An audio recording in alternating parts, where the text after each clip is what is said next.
Zika for that because he showed up Sunday all day here. He brought a shopping bag full of candy. Blaine carries like a shopping bag full of pistachio nuts and, garbanzo beans and raisins. There's still some in front of you if you want any. Oh, I know. It's the same bag of candy. If you're watching on Zone TV, right next to the camera you see me on is a bag. Right next to the camera is a bag of Lucas Panzica's candy. Somebody always says this. I spent way too much money on candy on Saturday. You have no kids. Did No. you have any trick-or-treaters? Were you even home to give any candy out, or did you just buy this for you and your roommate? No, we had some trick-or-treaters. Most of the candy got eaten, but we actually had some trick-or-treaters. Some families came by, live in East Nashville, and it was nice. We didn't get as many as we thought we might, but I got home in time to give out some candy, but there's still a lot sitting at home. I ate way too many nerd clusters last night, but there's still work to be done. You and Mike Leach. Man, I hit rock bottom as a young single person. I lived with some of my buddies in a house, and it was kind of backed up off the road, and, Halloween came and it got right there on us. And you don't think about trick-or-treaters. At least I wasn't. And I was Lucas. I was probably about your age. And we lived on a busy highway up off the road. And I thought, nobody's going to come back here. We didn't buy any candy. We had plans. We were all going to go out. But before we could leave the house, we had all this stuff we were going to do. One little kid shows up, like a Dalmatian dog, like the black spots on the cheeks and everything. Cute as could be. Knock on the door, trick or treat. And I realized the kid lived like 2 doors down. And I was like, hold up, man. Let me see what I got. Standing at the door, like parents waiting out in the yard. I go all through the house. I mean, this takes like a minute or two probably. Kid's still standing there. Finally, I go to the pantry. I don't know why. I had a friend who was addicted to sweet potatoes. He ate all these sweet potatoes. He would just cook them in the microwave and eat them. Mm-hmm. So you need to get a sweet potato for Halloween? Oh, my God. That kid is a grown adult now and probably talks about it, tells that story every Halloween. This guy that gave us a freaking I'm just sweet wondering, potato. as a kid, I'm thinking sweet potato. Like, did he get at the end of your driveway and, like, throw it out there, and then you drove over and never, noticed that it was there? I mean, the kid was like 5 or candy. 6. I was like, hey, man, this does have sweet in the title. This is the best thing I can do. Have your mom microwave this for like 5 minutes and put some brown sugar on it. I bet the parents appreciated it, man. It's a healthy trick or treat. Oh, man, I have to say, I'm still and embarrassed. I don't even know if I would have taken a regular potato at 5 or 6. Like, what? I want something special, some candy, so I can dump it in this later tonight, so I can be up all night. It's better than handing him like a carrot or something. I mean, I had nothing. Oh, I looked for like a full-size bag of potato chips. They were all open. I had nothing. I gave the kid a sweet potato. Yeah. That'll go down in history on the Blaine and Mickey show. That's the worst trick-or-treat that anybody's ever had. I apologize. If that kid's growing up living in Nashville, that was probably 25 years ago. I apologize profusely. I'm so sorry to that young person. Well, we got a lot of tricks and treats here for the Titans, though. The practice squad is full of people are going to be PO'd when they find out about this. There's one part of this that people are going to be mad about. You know how the most popular players on the team are like the superstars and then like the dudes who barely hang on who have big preseasons? Everybody loves the dude who has Mekhi Sargent. He got cut today. They cut him off this the is practice like squad. the fifth time? No, just Probably. kidding. It's third, I think. Time, yeah. Mm-hmm. So here's what they did. To the practice squad, they signed Adrian Peterson. This came down the pipeline yesterday. The guy we've been talking about since Sunday, they signed him too, Deontay Foreman. Oh, yeah, I like him. I can't believe he was out there on the streets. I guess he fits our style of offense. Maybe Arthur Smith has something to say about that. I don't know. Anyway, but they got both of those guys. Honestly, Blaine. I think this is great moves, by the way. Me I like too. both of these moves. I'm interested to see how much, Adrian Peterson. And, yeah, by the way, I'm calling him an AP. That's like everybody calling me Hitman all the time. People if you don't know the person, you call them by their name, you give them initials, you say, people call me BB all the time. Mm-hmm. I mean, so, yeah, he wants to be called, all day. Well, you will get the ball all day if you're in this offense, if you produce. But, it's AP. It's Adrian Peterson, the original king. So, I like the move. I want to see how much he has left in the tank. So I went back and watched a lot of Detroit because that was the last team. Mm-hmm. And, man, he looked pretty solid. He's going to have fresh legs. So these first couple weeks, I think he's going to be lit. I think he's going to be all right. It's a matter of when we get down here to the season, if they start giving him 20 carries every game, what can he do, or do they, kind of manage him a little bit and maybe have whoever it is, whether it's Foreman or whoever else they want, McNichols, whoever they want to share the carries a little bit. But yeah, what I saw was good enough. It's definitely, you can't replace the King at this point in time. He's at his peak, but he's definitely going to be serviceable. So I like both of these moves. As I said before, I like Dante Foreman. I mentioned him yesterday, and then they signed him. I don't know if he'll play or not, but he knows the offense, and he knows he's a zone read guy, so he knows the cutback angles and everything else. So I was impressed with him for the limited time he was on the Titans last season. How did you feel? Do you remember? Because you played 10 years, and you've always told me I had to have another surgery, and I told myself if I have to have another surgery, then I'm not going to do this again. Yeah. And that was kind of how you'd made the decision, okay, I'm going to hang him up. At this point into the next season, do you remember how you felt? Like if somebody, a great team, a contender had called him, was like, hey, man, how you feeling? Do you want to come and play? Do you remember, because you were talking about his fresh legs, do you remember how you felt like halfway through the next year when you didn't play? Yeah, and I got some calls. Yeah. Yeah, I did. Actually, 2 or 3 teams called. And I'd already started my, I'm done career, starting doing broadcasting with Channel 5 with Hope Hines. So once you turn it off and you're not, and I wasn't working out the way that I would if I was training to play football, you can't go back into it. I think some guys make mistakes and then, kind of get forced to, I can go back. I'm just going to have this role of a backup and security blanket for them at this position. And then you end up playing more than you expect and your body's not ready for it. So to me, it's a mental thing. Once you turn off that you're done, you're absolutely done. Yeah. There's no going back because I considered it for a brief second. I was like, maybe I can now. I'm starting to feel healthy. Maybe if I start working out with the intensity level I need to, man, that's going to take me about 3 weeks to get to where I need to be. So, no, I said no can do. I was ready to move on. Yeah. That's why I was talking to the other day. I said I had broke my forearm, and I missed a game. But then I had a couple scopes on my knee, and I did not miss any games during that time, and I just didn't practice the rest of the season. Sat on a chair for 6 weeks, but played a week after having a torn lateral meniscus. By the way, I remember Chris Hope had a broken forearm. He missed like 4 or 5 weeks. So, it just they start adding up, and you just say, well, I get to 11, I'm done. Never had surgery before playing the National Football League. I played football my whole life. Yeah. Might have broke my wrist or something maybe, but never surgery besides my tonsils. Yeah, it's just a different game, and you're selling out and giving all you got. No, I wasn't the biggest guy to play the position either, so that kind of goes into it. But the recovery time and everything else is what everybody needs to be doing, and you learn quickly. If you don't, you'll be out of the league, no matter how talented you are, pretty quick. Pretty quick means within the 4-year window when you're not a vested player. Right. And that's Sure. how the NFL operates. Oh, I know 2 or 3 guys personally who once they hit their 3 years and they needed X amount of games into a 4th year. And they still were productive players as Productive backup, players. role Yes. players. Had a Because friend you who was- continually have new players coming in. Yeah. See, that can fulfill those roles, as role players. But then at some point, if you can't prove that you're the starter, especially now, the way the cap is and everything else, then you to make it past 4 years is you better be playing or have a significant role. Like, you almost a starter. If you can physically do it, then you're a medical marvel because it's all. I mean, like you said, you're saying, I only broke my wrist. That was no big deal. Then I had I'm the talking other. in terms of a football player, Right, Because football those players. are not. It's not like a regular human. They're not being. humans. No. Mhm. But to last 4 years in ultimately the you are. NFL, you're right. To last 4 years in the NFL is almost impossible. The average career's 3. So to last 4, you've beaten the odds. every odds that there Mhm. is. So if you can physically do it, and like you said, I know 2 or 3 guys who were part-time starters. Once they got to the 4th year, phone stopped ringing, never got another call, just to be important enough that you can keep getting phone calls and keep playing. It's just remarkable to do that. Well, especially how the league is set up now. You want to get those guys that's sitting on the streets or being just role players that still are in it, all the way to bring around and see if they can stay healthy.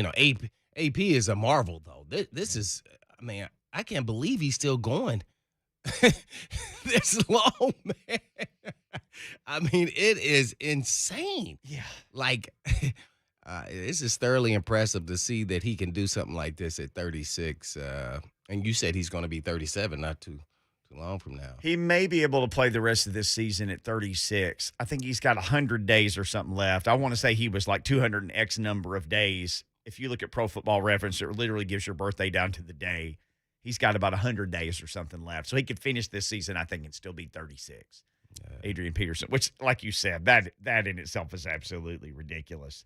I think some of the things, the only thing that he doesn't bring is that breakaway, which Henry has. And early in his career, naturally, all day or AP could actually, do those things and have the home run hit. So I think that's the only thing that's really missing. He's still productive. He's still, he's not slow. Let me get me wrong. He's still probably that 4-5-5 guy in the open space, which, now guys can walk you down. There's a video making the rounds that illustrates what you're talking about. He's able to get through the linebackers, and then the safeties are able to close on him and get him.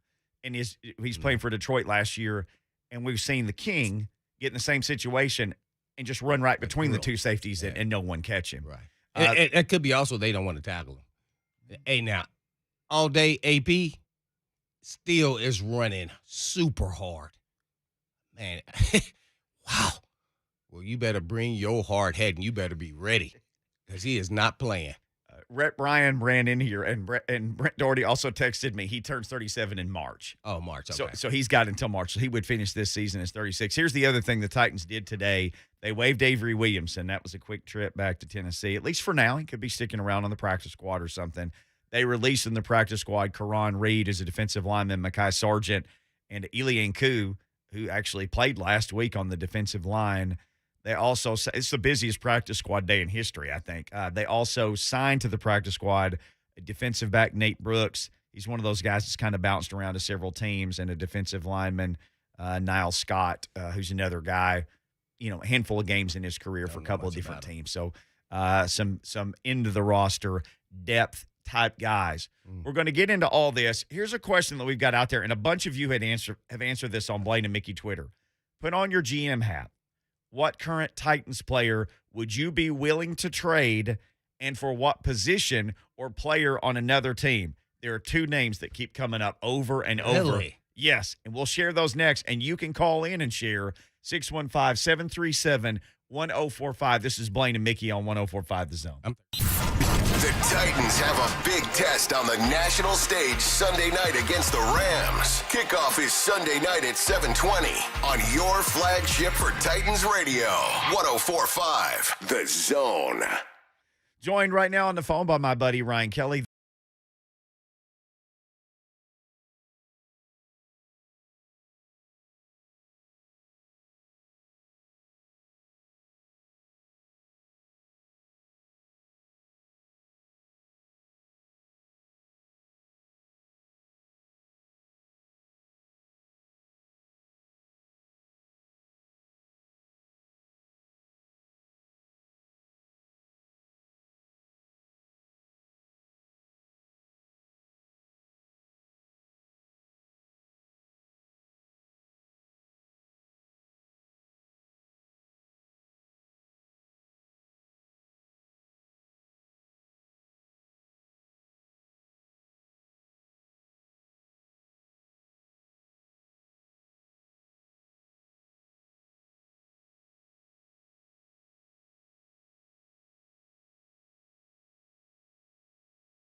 And don't go crazy out there. We ain't saying they're the king. But that's a heck of a good combo to sign off the street. They took two to compensate for the king. So Yes, that's where we at. Two guys Yeah. off the street, both of those guys. And Mekhi Sargent, who a bunch of people tweeted us about Sargent yesterday saying, I think he should get more carries. I think he's back out there looking for work again. Well, what happens is a guy like Sargent, even if they kept him, he still wouldn't be the guy in the rotation to get carries. He would be that third option for security blanket, dressing and running down on special teams. Sure. It would have been McNichols with somebody else. Yep. It just, unfortunately, just the way the economics of the NFL works. Just think of it as if you sign somebody at your job, right? And you already have somebody in mind that you know can do the job that's already on staff. And then you put them in that spot. Now, the person that was at the bottom that's on the outside, now you bring in just to do, I guess, the lower level work at the job. So that's kind of the same thing. The NFL works the same way. No different if you have someone out sick. Let's just say Henry is the sick player, and then everybody else has to step up and do more work individually with the company. So those all things still work in the National Football League. Because ultimately you all are working as a team, no different than in the company. We asked this question because today is the NFL trade deadline. This happened 3 Central today. Yep. When we go off. Oh, we'll get some good news. We'll see who traded, who didn't before we go off, though, Mickey. Well, this one happened just a few minutes ago. Melvin Gordon to KC from Pittsburgh for a 6th-round pick. Oh, wow. So Pass KC rusher. trying to beef up that defense. They barely got past. If the Giants could have gotten out of their own way last night, they would have beaten them. Well, but if the quarterback would have played a little bit better, got better protection, or had his number one receivers out there, or first group of receivers. I said this after the Titans playing them, not to demean, because I predicted that the Titans would lose the game. Kansas City, talent-wise, is not, I'm going to say it again, is not as good as people think. They're not the 2 years ago or last year Kansas City Chiefs. For whatever reason, they're just not as talented. The Giants, I would say, is in the lower tier of teams in the National Football League right now, and they barely escaped. Yeah. They escaped. So, and I watched a lot of that game because I just don't think the totality of their roster isn't very good, top to bottom. They got some pieces missing, or maybe some unmotivated guys. Once you get a little fat, you've been to the Super Bowl 2 years in a row, you think you can just click that switch on and it's just going to happen. Right. I mean, we win the AFC, right? 2 years in a row, we win just by clocking in. Yeah, that's not how it works. It does not work that way. Even if you got the same team, I say this all the time. It's a new year, new team. It could be just two pieces different. Still got to find that mojo that you had last year, but in a different way with a different group of guys. Lucas, are you in there? Okay, Lucas was working on something. For everybody wondering what we might or might not see with Adrian Peterson this week, Tony Dews, the running backs coach, was asked about this earlier today, and then we'll get into these potential trade targets that you guys are tweeting us about, and you can call 615-737-1045. This is what Tony Dews said about how much Adrian Peterson might be able to help this week. Well, it's frozen right now. All right. Well, we'll get to that in a minute. And I can find the tweet and I can read a quote. But well, we'll just talk about the tweet that we have for all of our audiences who a lot of you said two names kept coming up. Yeah. While Lucas unfreezes this, let me hit it. So we asked this question today. As Blaine mentioned, the trade deadline will happen during our show. There's a lot of people whose names are being mentioned, but there haven't been a whole lot of deals, as we didn't expect. There'd be a whole lot, but the NFL's doing more trades now than they were doing in recent history. There'd be years where hardly anybody got traded. That's not the case anymore. So here was the question. Put on your GM hat. What current Titans player would you be willing to trade, and for what position / player, meaning you just think they need another O lineman or another D lineman or whatever, or if you wanted to name a specific player, you could.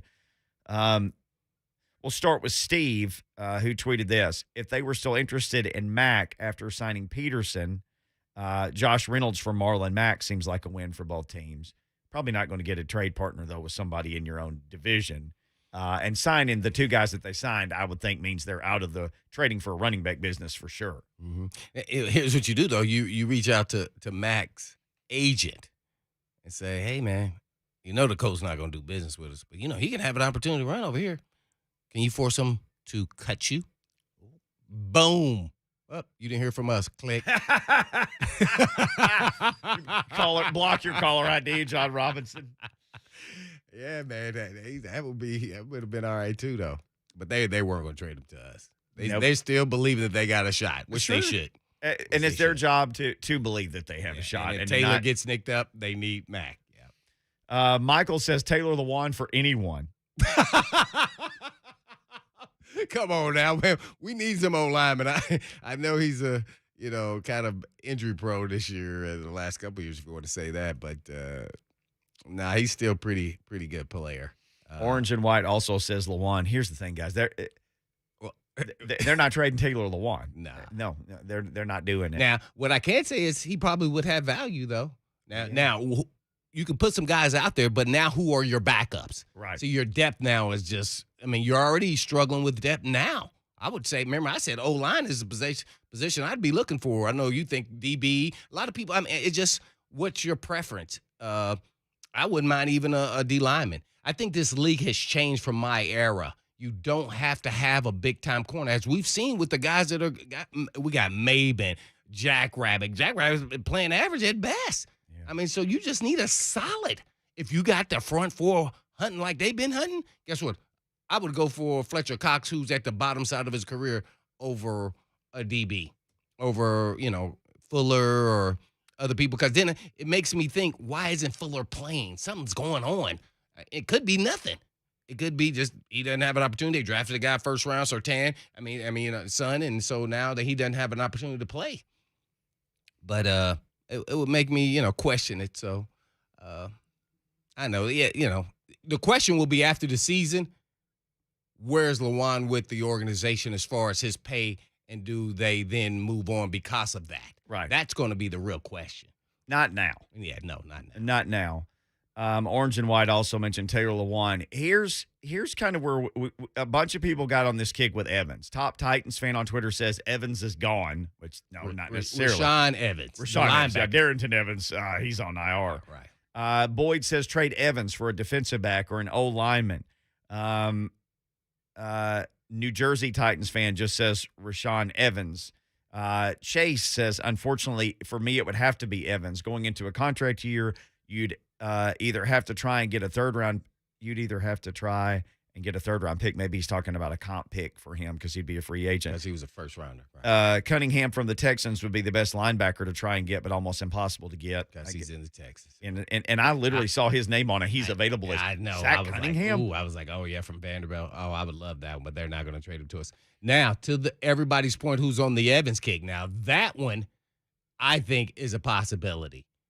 And the only reason why I say this is because you're going to lose him next year because you're not going to re-sign him. Yep. You draft him in the first round. You want to get some compensation for him if he, walks in free agency, regardless if you like the way he played or not. He started. Yep. So, yeah, I would consider it. And guess what? You can find some – and guess what you got? Avery Williamson out here. You just let go and say, hey, man, stay right here around the corner. We're going to sign you right back here in a minute. Give us 24, 48 hours. Yeah, I see that possibly because he's not playing up to his capabilities and his talent. I'm sorry. I loved him 2 years ago, and I thought he was on the precipice of being an elite Pro Bowl type consistent. Something happened. Something happened over these last 2 years. I don't know what it is. I don't know what's going on in the studio. The lights turned off, and then they turned back on, and we only control the lights, and we're sitting down we're talking. Just looking at each other. Yeah. Somehow, some way. I don't know if Halloween got up in here and somebody's voodoo, but we got some people working on the roof too, so I don't know. But, yeah. So, yeah, I think that one is a possibility. Probably won't happen, but I absolutely understand why people would say that and why the Titans would make that move. Mm-hmm. You still got Jayon Brown. You got two for one more year. Played Monty Rice on Sunday. Started that dude, the rookie. Right. See? Which you said would happen. Well, I predicted. I don't know. I don't get the chance to talk to anybody over there. I like to go everything off the cuff, whether it's players, coaches, or I don't go in with all sources and all that. I don't have any sources. I like my eyeball source. What Your I see, eyeballs were right because again. you get conflicted, Yeah. and then all of a sudden people giving you information, and then I'll lose sight of what I can say and not say. Yeah. So no can do. Well, the emergence of Monty Rice as a guy who could start and play a game, and you could win a game with Monty Rice playing linebacker. And the thing that you pointed out was, hey, he's a rookie. He's probably going to do something at some point that you go, oh, my gosh. Right. And he really didn't have a. Yeah. And he also may, on the other side, eventually that may still happen. But he Yeah. also may go, oh, my gosh, what a great play. Yep. Because he's young. Yeah. See, so that he's got talent. So then you got an insurance policy with Avery Williamson. So I wouldn't be surprised on that one. You can get a linebacker, they walking over there. There's a lot of 6'2", 230 guys, as long as they got the acumen to pick up the system pretty quick. I wouldn't be shocked on that one. Rashawn is tied for third on the team in tackles with 37. He has 1 tackle for loss. He has 1 fumble recovery. Here's the other guy, Regina. He played better, too, by the way, these last 2 games, Yeah. except for the game he missed, the Colts. Regina said Josh Reynolds. Elias on Twitter also said Josh Reynolds he's just saying trade him for a late pick. I think they would trade him for a person at this point. Unless Trader John would probably like more picks. Maybe that is possible. Josh Reynolds played 5 offensive snaps on Sunday. This was without Julio Jones. He played 1 special team snaps. He played 6 total snaps. He has 10 catches for 90 yards. I just don't know what the market, like how many people are calling going, hey, you guys ready to get rid of Josh Reynolds? But I do think he would be a movable part. Movable piece, and I think people would wonder why isn't he healthy and staying out there playing more? Because in worst case scenario, he should be a 3. He should. I mean, he should have more production here. So that would be concerning. So I don't know if anybody would trade for him at this point in time. I think he would probably be more valuable if the Titans cut him, and they're not going to do that because they need an insurance policy because of Julio Jones and all these different injuries at receiver. They had Rodgers out the week before. I mean, so I think they're set at receiver. I think I would hold pat, really. You got to get more production than just A.J. Brown. I mean, after that performance was the Colts, I don't know how you don't go into this next game saying we're doubling this guy on 3rd down at least. Yeah. Man, guys, he was the only guy that was beating him. Really? And he beat him all day long. I mean, He you looked never at the didn't stats. beat him. He was 10 catches on 11 targets. No, the most targets everybody else had was like 3 or 4. And it's a tight end. Right? Yeah, it was a tight end. Yeah, so that. And it wasn't Ferkser, y'all. We need Julio out here and staying healthy. So I know it's easier said than done when you're talking about soft tissue, but let's just roll him in and out and each quarter and don't wear him down, let's say, and just see where he can go from there instead of letting players know more. So I'm sure they're doing something to that. But, man, him just missing games, just not there, is valuable, especially now with Henry out. Even with Henry out there, not the same guy against the Colts, he still was a difference maker because he was on the field. Yeah. They had to say, we're going to still keep 8 man, 9 man in the box. Always did. Yeah, so his presence, regardless of how much success he was having, makes the offense easier. So now that he won't be there, you got to have that other guy because now it will be easier for him to make catches because they're going to double A.J. Brown. They're not going to double Julio, and I put my money on him winning 9 out of the 10 one-on-ones, and maybe 8 out of 10 versus a really solid corner. You played defense at the top level of the NFL for 10 years. So let me ask you this. As a NFL career, 10-year, multiple Pro Bowls, all-pro, you're playing the Titans next week, and they have A.J. Brown and no Derrick Henry and no Julio. How many resources would you put on A.J. and say, okay, all the rest of y'all can try to beat us? This guy's not doing it. And no Julio? No Julio. And no King. No King. I'm a steal. Put 8 guys in the box, and I'm doubling A.J. Brown. Reason why is you're not only just playing the King. The King makes it different in that he can take it to the house. Right. But their philosophy, remember I always said I take notes on coordinators and scheme and system. They still want to run the football. They may not run as much. They still want to do play action pass. So I may not have 8 in the box as much, but I'm still going to do it. I'm going to play this game with them. Chicken and mouse. I'm going to play 8 guys in the box. I'm going to play cover 2, cover 4. I'm going to figure out what's their plan of attack this first game. This first game may be an advantage to the Titans because the Rams may not know what to expect. All they know is with the king. Well, King's not there. Are they going to still try to run the ball? Well, they got AP. Well, we know when AP's in the game, I think they think, oh, they're going to try to run the ball. First play, if AP all day is out there, I'm going to play action pass right off the bat with him first play.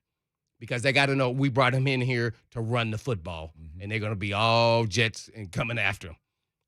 So I play action pass and go downtown right off the bat. Right behind those linebackers, dig for 15 yards. Like A.J. that. Brown, and that could turn into 80 when he catches it. Yeah. So, yeah. Let's grab a couple of phone calls. We can keep this trade talk going too. Interesting subject for sure. And again, we're going to know real quick. This is going to happen before the end of our show today.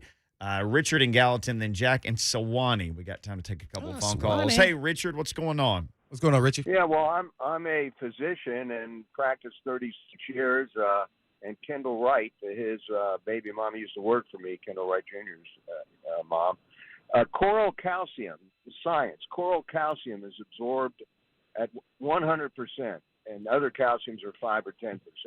And that's what the bone needs to heal, calcium. Osteoblasts cannot heal bone without a lot of calcium.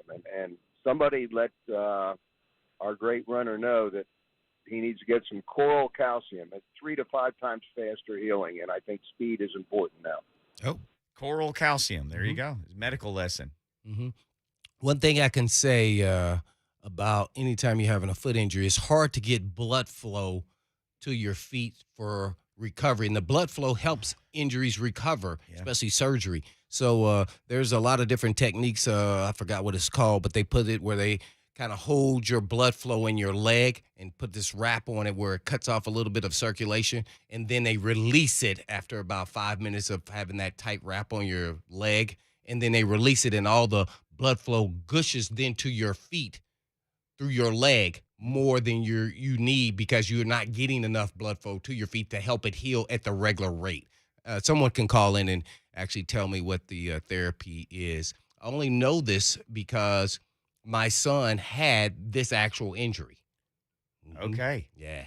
And that's what he said for it. We thought it was healed. It did not heal. 2 months. Oh. Then we did this therapy literally for 3 weeks every day, and it healed like that. So someone could call in and tell us, maybe a doctor, somebody, what that therapy is. Something banned. I can't remember. I had never heard. They didn't even have this when I played. Wow. So yeah, and it worked. Let blood rush to the foot. Yeah, because it's not getting enough blood flow. Oh, man. In your feet. Yeah, it was crazy. It was insane. I mean, literally after 1 week of therapy, it was like his foot was healed. It was crazy. Let's get one more. Jack in Sewanee. Man, long distance. What's going on, Jack? Thanks for checking in. Yeah, first time caller to your show. Good afternoon. Thank I you. just have a quick curiosity question. Peterson's 36. Heck, Chris Johnson's even a little bit younger. And Foreman hadn't played in a while. What are these guys doing conditioning-wise in terms of a regime to make them ready when the phone rings? And could they be physically ready to play in an NFL game within a week of a phone call? And did they call Chris Johnson? So I'm kind of curious because I've never really followed how athletes get ready for these types of situations. Jack, thank you for the phone call. Appreciate you listening, first-time caller. Boy, that's a great question. Yeah. Actually, I would be just guessing, but guys like Foreman, he's been in the league and just was out this season. He was in training camp with the Falcons. Adrian Peterson, who's done this numerous times, missing some parts of season. So I think they're doing a lot of different things, from lifting weights to a track regimen workout. You cannot simulate tackling. So especially at the running back. So ball security would be something that's very important. You don't make assumptions just because you've been in the league a long time. You got to make sure they do that, because contact is totally different. But I don't think it would be real hard for them to pick up on contact when they've already played in this league and they understand what kind of contact it is. But yeah, they're definitely doing some all types of cardiovascular workouts, and let alone all the different ways you lift and flexible, and to yoga, to you name it. But only thing you can't simulate is the contact. Yeah. And to their point, they may be even working on that. I don't know. Modern day may They may be working out with guys who are hitting them with dummies and stuff like that, going through the line when they're doing running back type drills. That's still not somebody hitting you, but that is a form of contact. Kind of like I always laugh because our man Jameis Winston, when he was doing his workouts, was getting hit by some by like some dummies and stuff on poles and all kind of crap. But yeah, so he will be gassed. So that's why you probably signed two anyway, for sure, to replace the King. But it's gonna be, you don't think someone's gonna carry the ball 20 times, but I would put it past all day AP. I would not put it past this guy. Remember now, he was a freak of nature before the King. Right. Tore his ACL and then came back next year. And No, he came. I thought he came back during the season. Was that true? I think that's what happened. I think he tore it late one year and came back the next year and ran for 2,000 is what he did. Oh, okay. But it was like he played 12 games and tore his ACL, then came back and ran for 2,000. You're right. I think we saw him here in preseason too. I think going into that season. Oh my gosh. Yeah, man, it's pretty amazing what some of these guys can do. I marveled at it, and I played in the league. It's just like, wow. We will keep this discussion going on the other side. Wade is on the line, wants to talk. Also, we need to do our weekly game ball giveaway. We pick our Titan stars from the previous game. We'll do that as well. That's coming up next on Blaine and Mickey 104.5 The Zone. Derrick Henry suffered a foot injury and is expected to miss 6 to 10 long weeks. I'm always hopeful if anybody can, I guess, come back, it would be Derrick. So what does this mean for the rest of the season? We're going to continue to run the ball with whoever's in there. We're going to run our offense. And will King Henry be back for the playoffs? I'm not going to put any expectations on any sort of timeline. For the very latest, keep it to your flagship for Titans Radio and home for Derrick Henry. Derrick Henry, touchdown! Titans! 104.5 The Zone.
year, except for the offensive line, of course.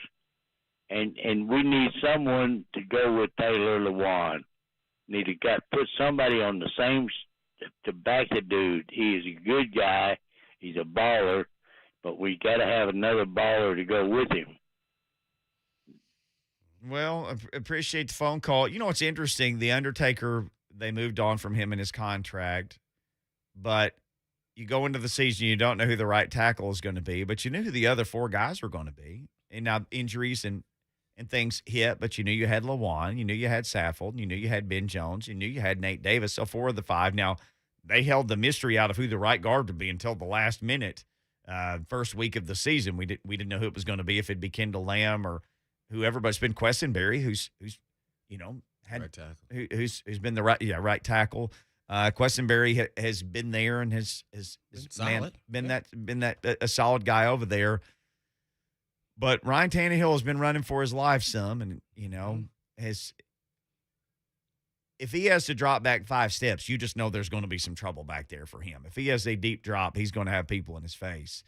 This offensive line has struggled. They've all been beat up, and Lewan's left the field and missed a game, and Saffold's been beat up, and poor Ben Jones gets beat up every game, man, just to stay out there. Dylan Radin's missed 2 played games some. because concussion. Yeah. Well, so he left the game. Dylan Radin's played last week for Nate Davis a little bit. Kendall Lamb's been beat up. Tyson Brilo retired. So it's been a bit of a crapshoot at times, but you feel like if they could just gel and start playing to their capabilities, this team could be even better. It would give the passing game certainly some more help in Tannehill. Well, I think that's why Lewan is so visible in this whole, infrastructure of the offensive line, because of his talents. He is a talent. Now, he's a jewel. Can he get back to that? And sometimes, and I've said this before, every time you have an ACL surgery, you must think that they're going to get back to top level where they were a year. You got to put a year in with that ACL tear and playing. We had a good example of that when Conklin. That first year he came back, he was not the same guy, and then he wasn't an all-pro player, and then he came back the year after that. Then he was really good, then he hit the market. Yeah.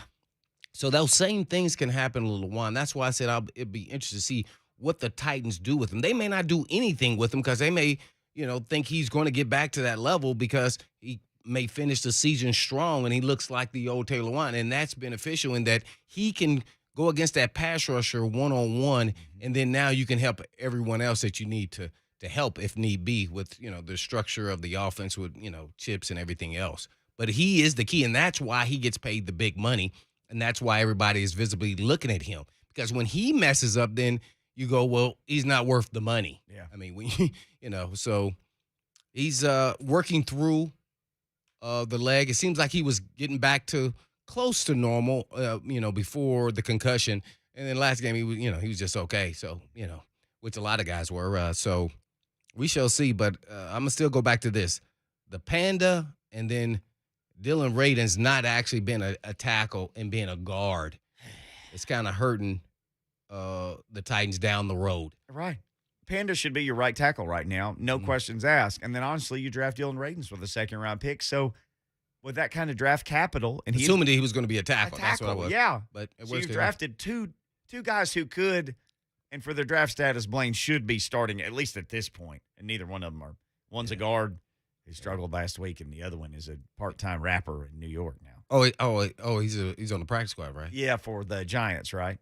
Yeah. Yes, so. he's still on. I think he's still on the Giants practice squad. Okay. Yeah. Well, yeah, there you go. He was just picked up a couple weeks ago. So, yeah, that can, buy Lewan some time, and then he may get back healthy. And then if he gets on the market, man, he is going to be impressive. So, and be valuable out there. So for everyone who wants him out, you better take a quick second and think about that for a little bit. You don't want him out. You don't want Lewan out. Stop that. Yeah. Stop. You don't want him gone. Yeah, you can't do that. It just, as much as you may not like him personally, put on your business hat. Just think about it like, I'm the boss in the office. I just really don't like one of my employees. But guess what? That employee is freaking good. Yeah, he's productive. Right. Yeah, every now and then, he or she may give me issues with whatever it is, all right, with their work. Because you go back and look, but they're really good, though. So you give them pass is because he's really good. And so with his injuries, that's why I say after the season, you go, okay, the last 3 seasons, he missed the ACL. The year before that, he had PEDs. Right. And then this year, he's missed a couple games. So you go, is it really worth it to keep him at this pay? That's my only question is, it's at that pay, which is high end, the highest. He's one of the top, paid offensive tackle. What, he's top 10 in the NFL?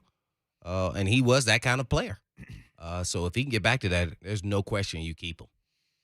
We'll keep this discussion going. We'll give our game balls away in the next hour. We'll also hear from Tony Dews. How much can Adrian Peterson help? Titans running backs coach was asked that question. He answered it today. He put a number on it. We'll play that for you next. Also, Coach Mack coming up in hour number 2. It's Blaine and Mickey, 104.5 The Zone. Buck Rising loves him some Urban Meyer. I think that almost daily we should have an Urban Meyer update just so that we can find some comedy. Because this is an outright disaster. The next time Herb steps in it, Buck will be waiting. I'm begging you. I dare you. The Buck Rising Show. Tomorrow from 10 a.m. to 1 p.m. on 104.5 The Zone.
for sure shoulder. He did mine. Yeah.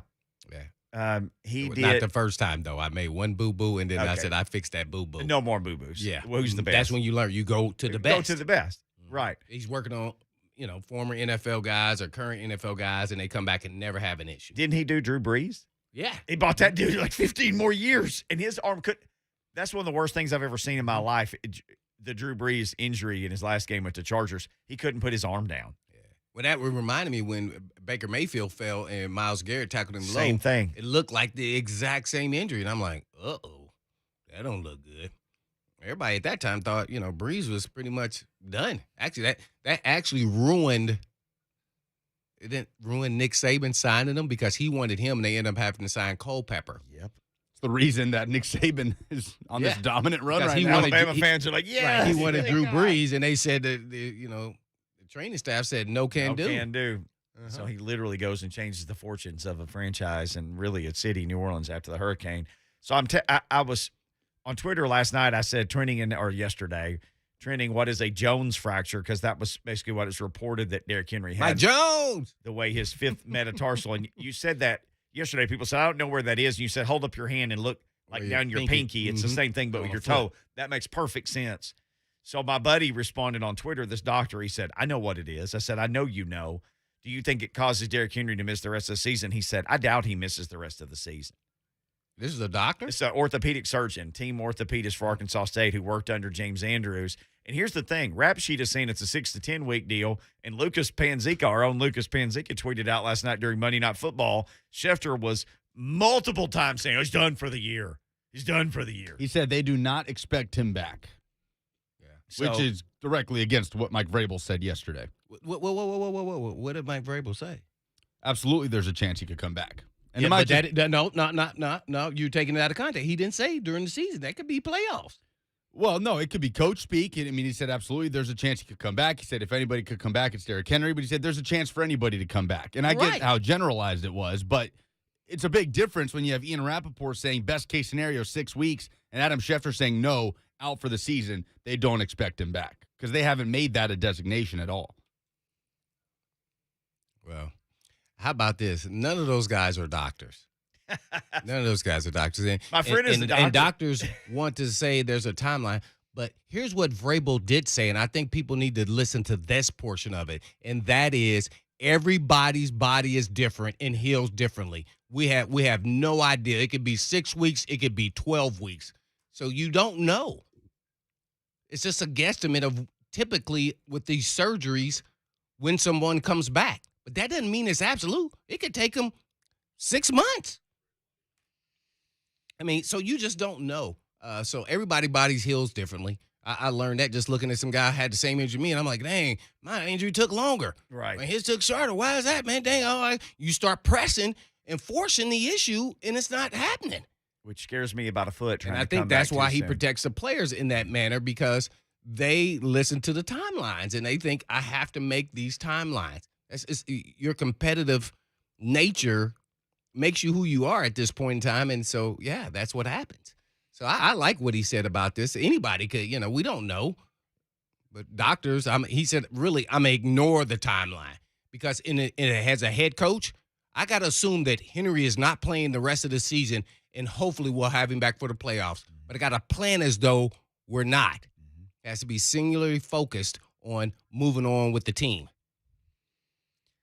Why you go ahead and go get the guys that they did. Both signed to the practice squad today, Deontay Foreman and Adrian Peterson. This is actually what Mike Vrabel said yesterday when asked about a timeline for a return. The doctors they love them. Doctors love timelines. I'm sure they'll try to give us one. I won't necessarily listen to it, but I'm sure that they'll tell Todd and they'll tell everybody else that'll want to listen, what the timeline will be. Mm-hmm. Mike Vrabel yesterday. Yeah. I probably wouldn't have said it like that. I said timelines are just to give us a gauge. It's kind of how I would have presented it, and said, but we don't know if he can actually make those timelines. Everybody's body's different. He could have just said that and left it alone. Remember Carson Wentz's timeline? what was it, like 5 to 10 weeks? Right, and he came during back training and played camp? the first regular Week season one. game. I think it was more than that. Yeah, Even Vrabel laughed when somebody asked him about it. Well, we're talking about him being out for the first, maybe the second game against the Titans. Right. And he played week 1. The timeline I thought it was basically remarkable. the timeline. The earliest was week 1, and if I remember right, the other end of the timeline was miss both games with the Titans and come back the next week. Like that's how long it was. It could have kept him out till week 8 because he did it in the regular season. And then, by the way, he played the first week, and he hurt both ankles and still played with an ankle. Never stopped. With the foot. Yeah, see, so, I mean, it's just unpredictable. Granted, each position requires certain things that he could get away with, but as an athlete, but, yeah, I would make an assumption that he won't be back in the regular season, and if he is ready, great. But I would err on the side of caution for superstar player like this. With Derrick Henry, foot. And he doesn't have a big history of injuries. I think he had the ankle surgery that Tua had in 2013. Then he's had like a calf. I think Rhett gave us all the information, and it was all on his right leg. Nothing major though. This foot, and then the lap band, left fibular fracture was the worst, which is in 2013. I'm looking here right now. He had a left calf strain in 2016.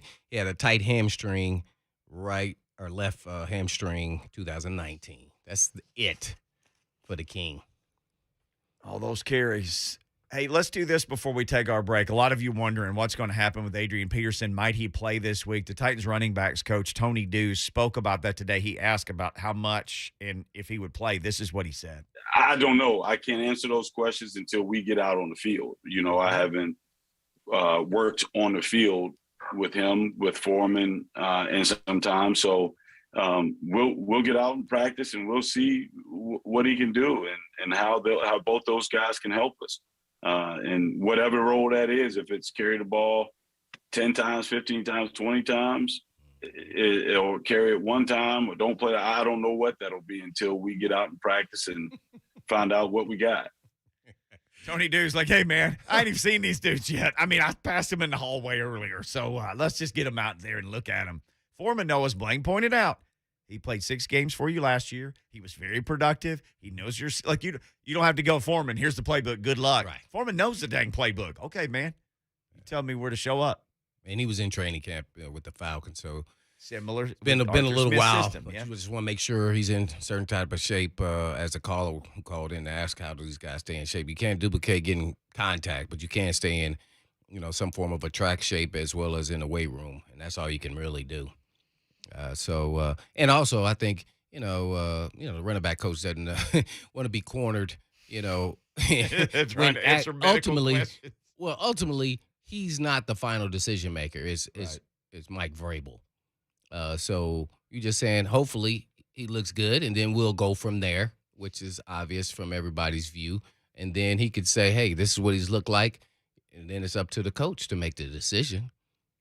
And you'll have signs throughout practice, which we don't get to see, if he's getting some reps. Even if it's a limited amount of reps, you think, okay, they think he can actually play. It's just a matter of how much will he play. He's a freak of nature now, so when we all know this, so he's probably gonna look like he could carry the ball 20 times. I wouldn't be shocked at all. Sure. At all. This guy different. Adrian Peterson, Deontay Foreman, both signed to the Titans practice squad. And all I want to do is figure out what number he's gonna wear. Neither one of them. I'm looking at the roster now. Neither one of them have a number up. Neither one. I'm looking right now. Coach Mack, we do have his number. It's his phone number. We're about to call him, and you're about to hear from him next. Coach Mack coming up on Blaine and Mickey. Mack attack. The Titans make their first trip to SoFi Stadium for a Sunday night game against the LA Rams. Coverage from Los Angeles starts Sunday afternoon at 4 with Buck Rising and kickoff with Titans Radio at 7:20 on your home for Titans football. 104.5 The Zone.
getting ready for this game to go up to the left coast on Sunday night. Well, I know we're going to talk about the Rams some today, but let's talk about a Hall of Famer who's over there getting fitted for a Titans uniform right now. Just signed to the practice squad, and all accounts will soon be running the football for this team. Adrian Peterson signing. So I'll ask you this. What all do you remember about coaching against him, and what can we expect from a 36-year-old version of him? Well, I don't know what the 36-year-old version is, but I know what the version was that I had to coach against. And I coached against him at several of my stops and several of his stops. It was a nightmare, because this guy, you talk about special athletes. Well, he was one, coming out of Oklahoma, and then his entire career. There are certain of these guys that are just different, and they're just special, and he's one of them. And so, Lucas was asking me before I came on the air with you guys how many times I have coached against him. I could go back and count it up just looking at where my stops coincided with his stops. But I do know this, every time that he did come up and I was in a defensive game plan meeting room, he was number one on the list of guys you had to work on. Yeah, it was, Coach, he was fairly productive last year for Detroit in limited carries, 150 carries or so. He was 4 yards a pop, and he caught a dozen balls or so. Even an older version of Adrian Peterson has been a productive guy. And again, he hasn't played this year, but he's remained productive throughout his career. And all these, Blaine and I were looking, he's been on 5 different teams. He's stayed productive, even though he may have lost some of just his absolute greatness. Just even a diminished version of him has been productive. Well, guys, we know this is going to be a running back by committee now. This was a one-man show as a running back, which is really unusual in the National Football League in this day and age. But now, it's going to be a running back by committee. And so what they've done and what they are going to do, I would assume, and watching, what they've acquired and what they brought in, they're going to layer that running back group, and so that they get a kind of a different flavor. And nobody's going to be tasked with carrying all of the load. As I say, we were. And I said it on any show that I was on, especially nationally, when they would ask me about Derrick Henry. I said, people need to appreciate it because you're watching history, because it's just this in this day and age of National Football League football, it's different when you've got just one running back that's the dude. Well, that was our dude. Now he's hurt for a while. And so we'll go to running back by committee, and they'll get different talents from the running backs that they bring together, and then Todd Downing and Tony Dews and the offensive staff will work and see how they're going to incorporate all of these different types of backs, and Adrian Peterson will be one of them. Absolutely, Coach Mack giving us the Mack attack as he does this time each and every week here on Blaine and Mickey. Well, Coach, when you first heard the news, what were your thoughts initially? I'm sure you probably felt, oh man, that's rough sledding for the King. Yeah, it made me sick to my stomach. It really did, because I've just been doing this a long, long time, and I just, anytime, and that's the one thing that is a certainty in the National Football League is injuries. You just are always holding your breath, when they're out there playing, because it's inevitable. And sometimes, it's a violent game, but sometimes injuries can happen just because, that's just the way it is. You've got high-powered athletes going at each other, and it just made me sick to my stomach, because I know how much, it bothers me when any player gets hurt, especially when our players get hurt. But also, it just hurt me because I know how much he puts into it, and how much, he really, really is a team first guy. And so it really, as I said, Blaine, and I can't be any more explicit about it. It really made me sick to my stomach when I heard it. Mm-hmm. As a former head coach, do you assume that Henry's done for the year and you just kind of plug away and move forward with the players that you acquire and who are on the team? Yeah, right now you do. You don't assume anything, but you do know that he's had surgery, and so you're not going to have him in the immediate future. So yes, you have to, because the games don't stop coming. The days add up, and you're on to the next game. The thing that you do though is, but you have to react quickly. You have to react quickly, and you've got to recalibrate on whichever side of the ball you lose a major contributor like this. This is a major contributor on the offensive side of the ball, so you recalibrate a little bit, but you absolutely have to keep going. There is no that's why the National Football League is it is a great sport. The things that we've experienced with this team even the last 3 weeks have been fabulous, but sometimes it has some brutal consequences to it, and this is one of them. But as a head coach, you're responsible for the entire team that is able to suit up and play this week, and so that's what you do. Mm-hmm. Well, with Coach Mack giving us the Mack attack, I guess, we had some fans call in, and I was interested in hearing your thoughts being a former head coach in that. Do you address the team, or do you address, I guess, how you go about how we're going to win games now, and just kind of talk about he's out for a while and we're going to move forward? How would you address the team? Well, you don't. The team knows. If you address them anyway. Yeah, the team knows, and you know that. You've been in those in those meetings after someone gets hurt. But you do say, hey, we've lost a hell of a warrior here, with us. But we've got to move forward. He'll be back with us, but we've got a task ahead, and so everyone else has to saddle up and let's go. And that's what you do. And then plus, then your personnel department is involved in it and bringing people in. You just got to start making positive moves. As negative as your feelings are, because you're just, it hurts you. It hurts you for the individual first. You've got to keep moving forward. So absolutely, and the team knows. The team knows how important he was to the team and how important he is to the team. Mike Vrabel said, after his surgery, when he starts rehabbing, he'll be around, and he's a big part of this team. He's a big part of this team, not only physically but emotionally. So he'll still be a part of it. But the part that you have to do as a coaching staff and as a locker room is keep moving forward. This team's done a great job right now separating themselves. They're 6-2. They've got to focus. They've got to continue to focus so that they put themselves in position, to be able to win enough games to get into this tournament now as this thing progresses. That's what they have to focus on now. Well, I see a lot of, national media guys talking about, you lose your identity of their team. And I think it's the reverse of that. I don't think you lose your identity at all. You can't scrap what you've built. So the identity of the team will still be the same. It just won't be led by one guy running the football. Well, that's such a great point of view on your part, Blaine, and you're right.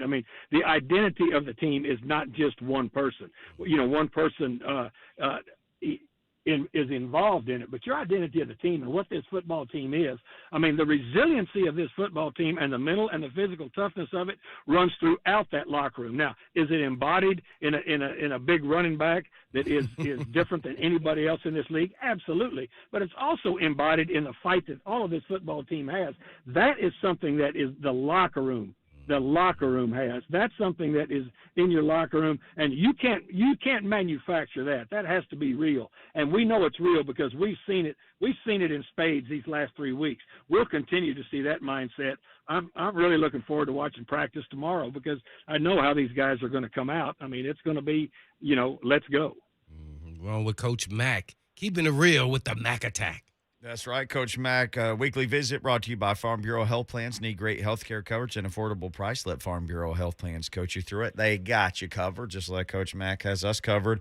Coach, the other running back acquisition the Titans made today for the practice squad, they brought back a familiar face, Deontay Foreman. We were talking about him actually on Sunday, just watching Derrick Henry not being himself. We thought, gosh, what if they had to bring a guy in for a couple of weeks? Maybe Foreman would be a good guy to get some run. Well, turns out Derrick had a much more significant injury, but I love the addition of Foreman. The guy played really well in the limited opportunity last year, I thought.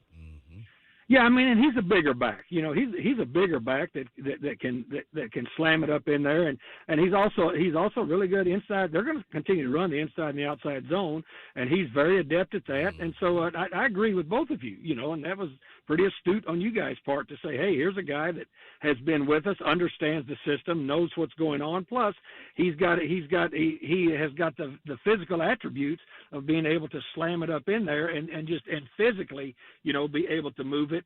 And so that I agree with you. And as I said, this is going to be a committee issue now. It really is. And it's up to Todd Downing and his offensive staff to be able to utilize the different backs that they have in there in the different circumstances they want, and still put conflict on the defense, having to defend, run, or pass on first and second down, and still be able to make the play-action game work. So all of that stuff is going to be important. They're just going to be doing it with numbers now instead of just one horse.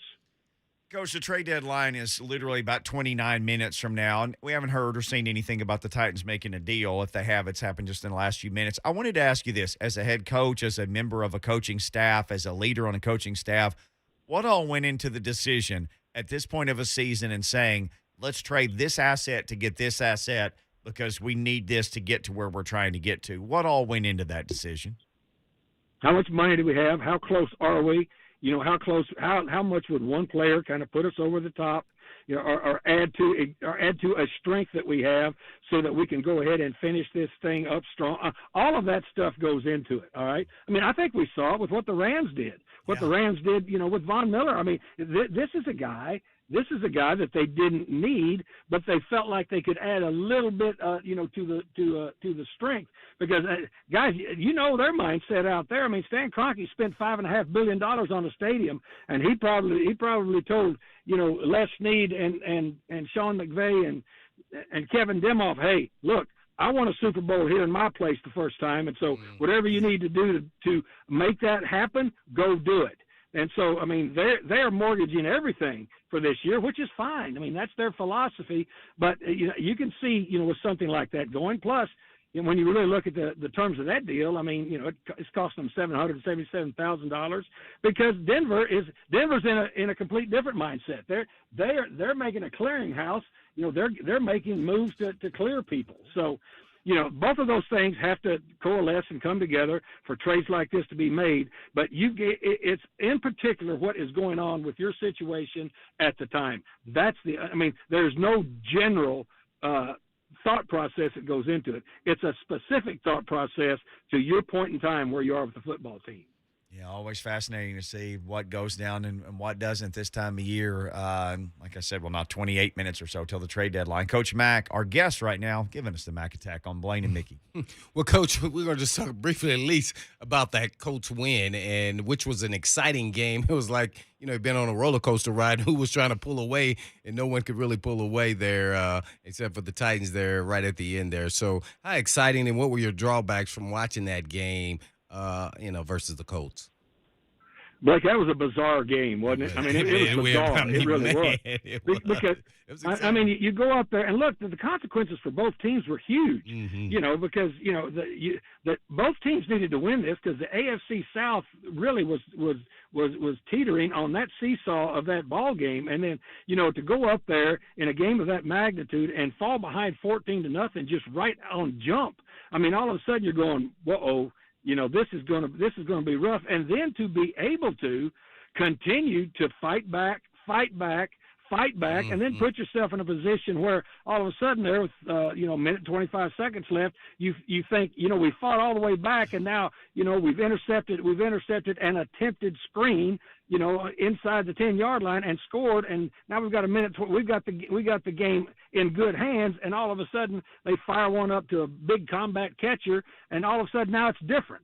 All right, and then you go into overtime, so you have to re-energize yourself to go into another fight. You know, you lose the toss. I mean, that game was bizarre. After that ball game was over, Mike Keith and I both, you know, when we got through with that ball game, we both just sat down and looked at each other and went, "We're worn exhausted, out." I can't imagine how they're feeling down there. That thing was intense from start to finish. Yeah, it was a heavyweight battle, man. I'm sure you guys were exhausted as well, man. Well, you take that exhaustion and then you add that you're going to be playing the Rams in L.A. with an addition of Von Miller? How much does it change the defense or how you approach your attack versus the Rams defense? Yeah, it won't change their defense at all, but that defense is predicated on that front. You know, starting with Aaron Donald. You know, I mean that defense is predicated on that front. And look, to me they've got the one lockdown corner in this league in Jalen Ramsey. I mean, people talk about lockdown corners all they want to, but until you really have been with one, I've been with one in my career, Aeneas Williams. Until you've been with one and been around enough to look and see what one really looks like, he's one too. So that defense is predicated on their pressure, and so that's why I say they added to a strength, knowing that they wanted to make that push. Their offense is really clicking. I mean, the addition of Matthew Stafford, he has been reborn there.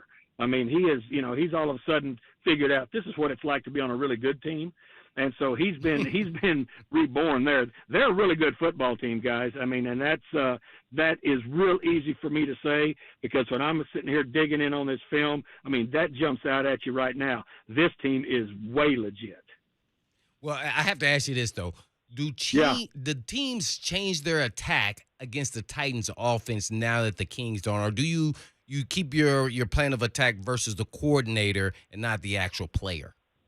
Well, I think that's a good point. I mean, first of all, the Titans aren't going to change their philosophy of what they're doing now. How much teams perceive the danger of that philosophy with the run game, that is something I am going to be very interested in seeing.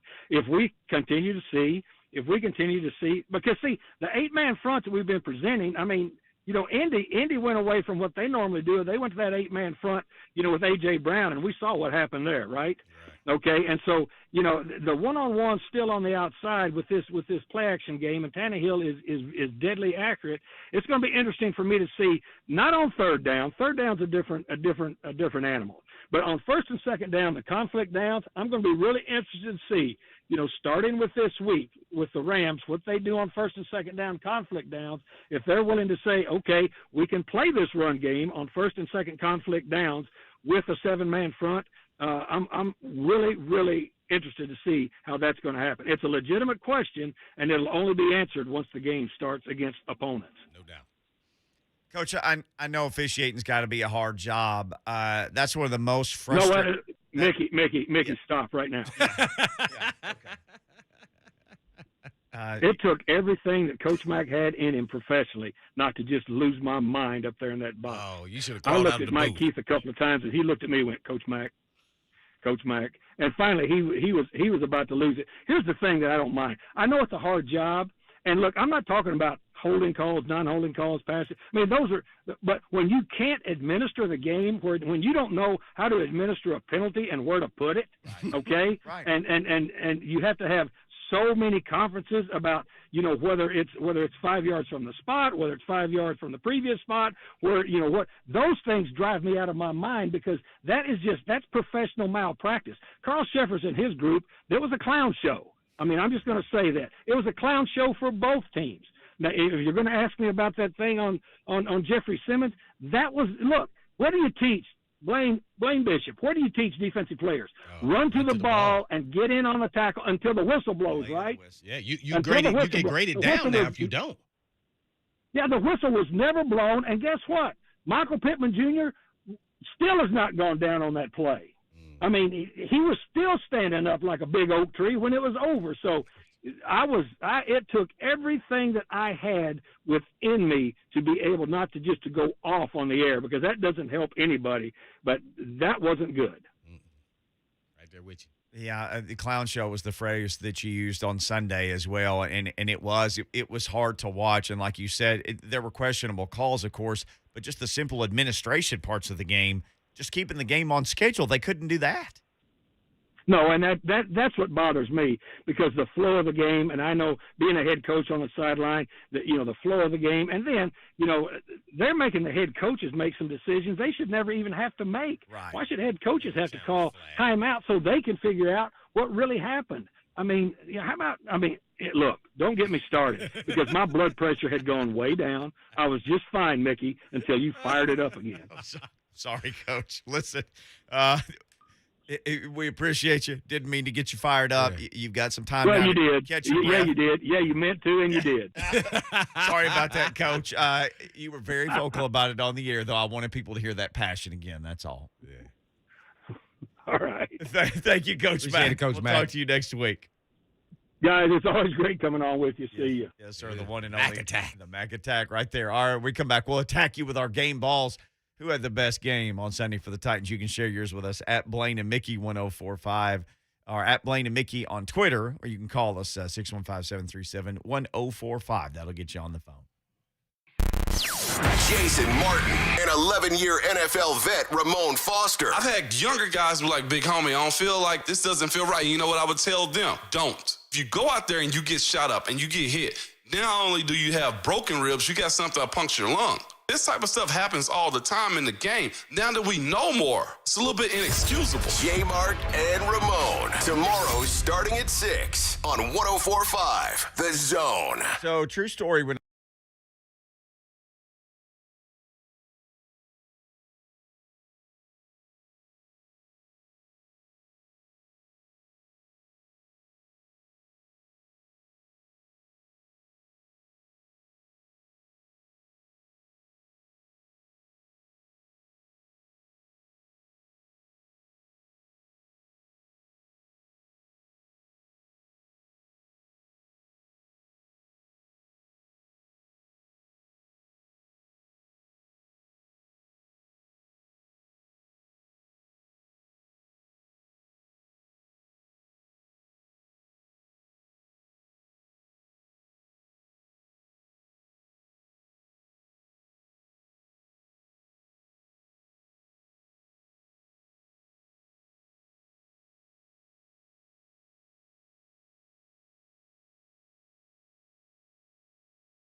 man. I would like to see that. There's a bunch of y'all that are Braves fans. I want to go one more game. You like that tension. Yeah. That'd be fun, too. I don't really have a dog in the hunt. AJ in Kentucky. Let's say, hey, real quick, hey to AJ, then we'll give our Titans game balls for the week. Hello, AJ. Hey, y'all. It's AJ Brown. What's going on, AJ? Can you hear me? Yes, sir. Mm-hmm. Hello. Go. We can hear you, AJ. Can you hear? All right, good.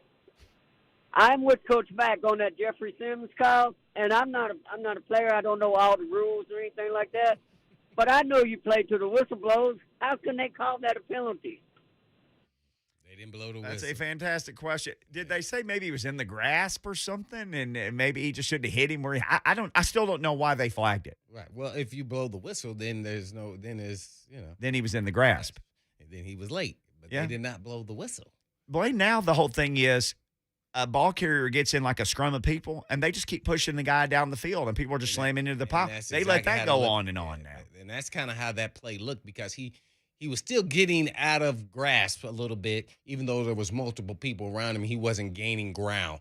To me, Yep. that's the issue. If he's moving forward, then you don't blow the whistle. He was standing pat, and like they couldn't get him, and they should have blown the whistle, and they didn't. Hey, and guess what? You're taught to run to the ball as defenders. If you're not, you're graded down. When I talk about graded down, you will get a mark against you, and that will lower your grade, especially from those the big men, because that's hard for them to do and then change direction and run all the way somewhere else and then go hit somebody. And Matt, actually, when they start running, they go, I'm going to hit this dude regardless. That's their mindset because I ran this far.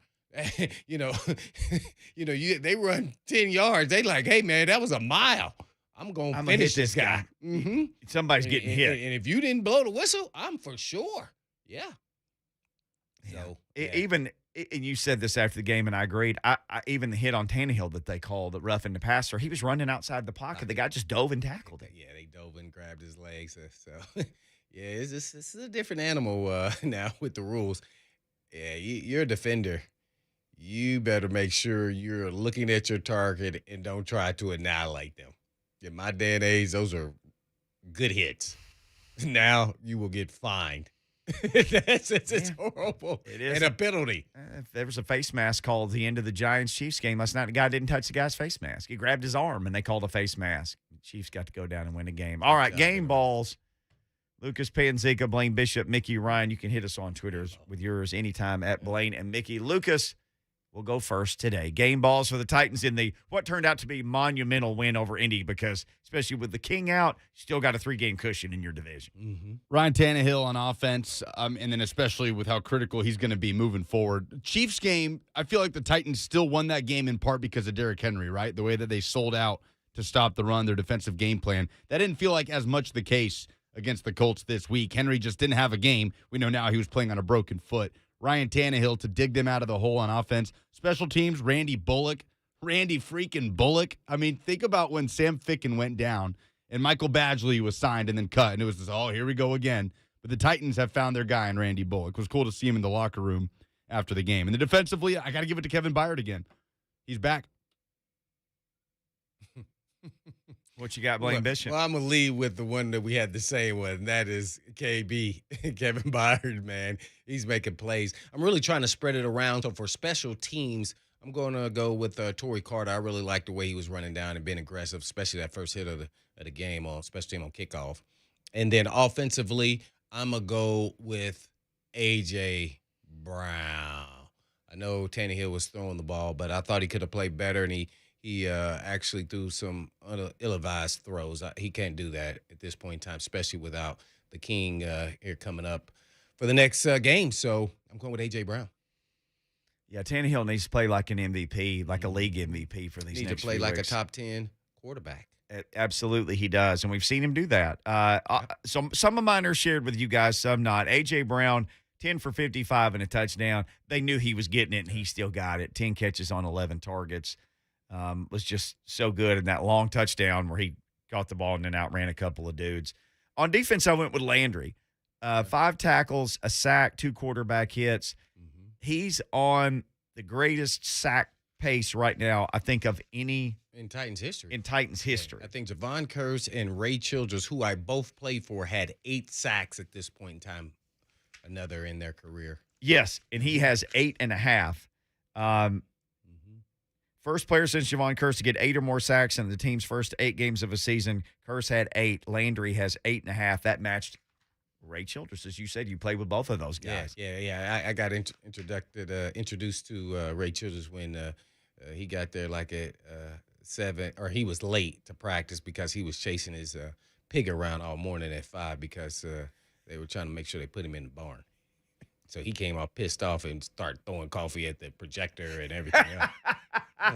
And this is my rookie year. I'm sitting in the back seat like, what the heck is going on? What is this? Pig? Boy, yeah. He was hot, and he's a massive human being. He's like 6'7", man. So I was just kind of like Lucas wet around my ears and was like, hey, man, I'm just staying in my lane. I'm in the back. I ain't got nothing to do with none of that. All right, my final one is this. I just Special tried teams? I tried to check. I haven't seen any trades or anything. So if anything happens, 3HL will have you covered. I did not see any more trades, any more big trades to let you know about. I went with Randy Bullock. He was 2 for 2 field goals, 4 of 4 extra points. He's 15 of 17 field goals on the year. He's 21 of 22 extra points. Hit the game winner on Sunday. Watch out. This is why I did not go with Bullock.